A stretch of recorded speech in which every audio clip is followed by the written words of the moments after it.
pam dwi'n sefyll? Wel, dwi eisiau gwneud gwahaniaeth. Dwi wedi cwyno yn hun. Mae yna lot o bobl wedi cwyno am y cyngor. Mae'r amser yn dod weithiau pan ydych chi'n gorfod stopio cwyno a gwneud rhywbeth amdano fo. A dyna beth dwi wedi benderfynu wneud ydy sefyll.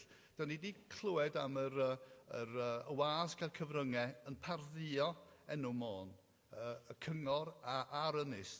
Ac da ni'n heiddi gwell na hynny. A dyna un rheswm pam dwi'n sefyll ac dwi eisiau adfer enw da y cyngor a'r Ynys.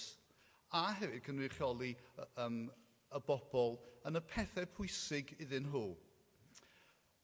Tan yn ddiweddar, oeddwn ni yn gyfreithiwr efo cyngor Sir Ynys Môn, ac mae'n debyg bod fi i fod i wybod sut mae'r rheolau a sut i reoli'r cyngor. Mae gen i ddiddordeb mewn gwleidyddiaeth yn ifanc iawn ac mewn llywodraeth leol. Ac felly dyna pam dwi'n meddwl gallai defnyddio y sgiliau dwi wedi meithrin yn y swydd i fantes y cyngor ag y bobl leol.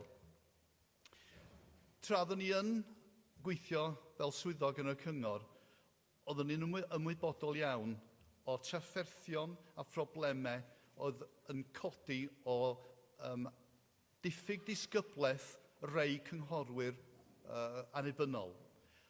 Fysech chi'n credu yr was amser ac adnoddau oedd hynny yn greu i nifer fawr o bobl ac i'r cyngor yn gyffredinol. Felly, yr unig ffordd i osgoi problemau fel yna eto ydy cael plaid gre yn arwain yn y cyngor. A'r y blaid honno yn amlwg ydy Plaid Cymru. Efo rhaglen waith bendant gen y blaid, da chi'n mynd i gael disgyblaeth a da chi'n mynd i gael sefydlocrwydd. Wrth greu trefn fewnol gre, da chi'n mynd i gallu cael arweiniad, ac o'r arweiniad yna, da chi'n mynd i gael hyder. Ac o'r hyder yna, da chi'n mynd i gael cyngor sydd fydd y trigolion y falch ohono fo. Ond hefyd, da ni'n disgwyl i bobl fusoddi yn Môn. Wel, sut efflon gallwn ni ddisgwyl i bobl eraill gael hyder, wel, yn ni'n hunain, sna bod ni wedi creu'r hyder yma i ddechrau arni. Mae'n bwysig bod ni yn datblygu'r economi a rhoi cyfleoedd i bobl ifanc, cyfleoedd gwaith yn arbennig.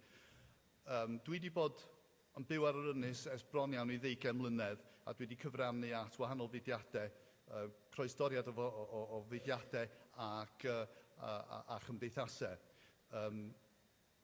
Rhan fwyaf ynglyn â'r gweiniad a phobl ifanc, pethau fatha Gateway ac cwmni'r Ran Wen, a hefyd cymdeithas chwaraeon yn Llanerpwll. Dwi hefyd wedi bod yn lywodraethwr ysgol David Hughes ers 20 mlynedd.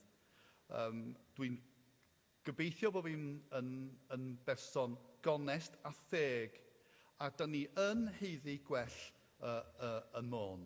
A dyna pam dwi yn sefyll dros trio wella lle a gwneud gwahaniaeth. A efo criw o gynghorwyr Plaid Cymru, dwi'n meddwl gallwn ni wneud hynny. Diolch yn fawr iawn.